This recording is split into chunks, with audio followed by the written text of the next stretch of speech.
পর্যন্ত কেউ যদি নবীর বিরুদ্ধাচরণ করে, নবীর ব্যাপারে, নবীর সাহাবায়ে কেরামের ব্যাপারে যদি কেউ সমালোচনা করে, আমার আল্লাহ এখনো ছাড় দেবে। ওয়া ইন্নাকা লাআলা খুলুকিন আযীম। আপনি সারা পৃথিবীর, সারা জাহানের, সারা ওয়ার্ল্ডের আপনি হলেন প্রত্যেক মানুষের জন্য আইডল, আইকন। বলেন না আল্লাহু আকবার। এই নবীর ব্যাপারে আবু লাহাব বলেছেন, তাব্বাত লাকা ইয়া মুহাম্মদ, মুহাম্মদ ধ্বংস হোক। বলেন না নাউজুবিল্লাহ। কে বলতেছে? আবু লাহাব বলতেছেন, তাব্বাত লাকা ইয়া মুহাম্মদ, মুহাম্মদ তুমি ধ্বংস হও। বলেন না নাউজুবিল্লাহ। আমার আল্লাহ বলতেছেন, হাবিব আবু লাহাব বলবে তাব্বাত লাকা ইয়া মুহাম্মদ, আপনার ব্যাপারে বলবে, এটা আমি সহ্য করতে পারি না। আমি বলে দিলাম তাব্বাত, তাব্বাত লাহা আবি লাহাবি ওয়া তাব্ব। বলেন না সুবহানাল্লাহ। বলছেন হাবিব,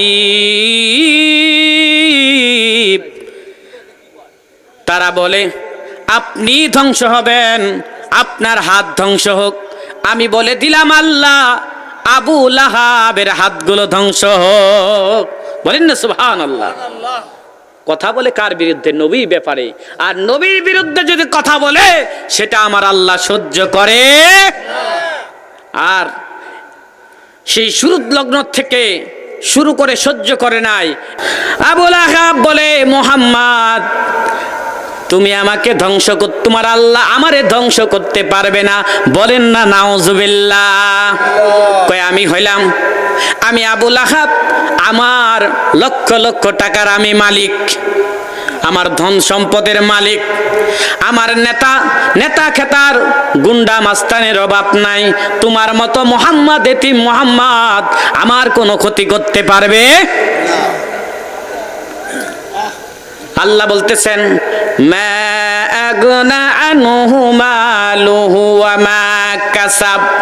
ওরে আবু লাহাব, তুমি যেই সম্পদ অর্জন করেছো, যেই মাল অর্জন করেছো, এটা তোমার কোনো উপকার আসবে না। আমি নবীর কাছে তোমার ধন সম্পদ, নবীর সম্মানের কাছে, নবীর ইজ্জতের কাছে, নবীর হুরমতের কাছে তোমার মতো আবু লাহাবের ধন সম্পদ, ইজ্জত, মান এগুলার কোনো মূল্যই। আর আমি আল্লাহর কাছে তো আর আগেও নাই,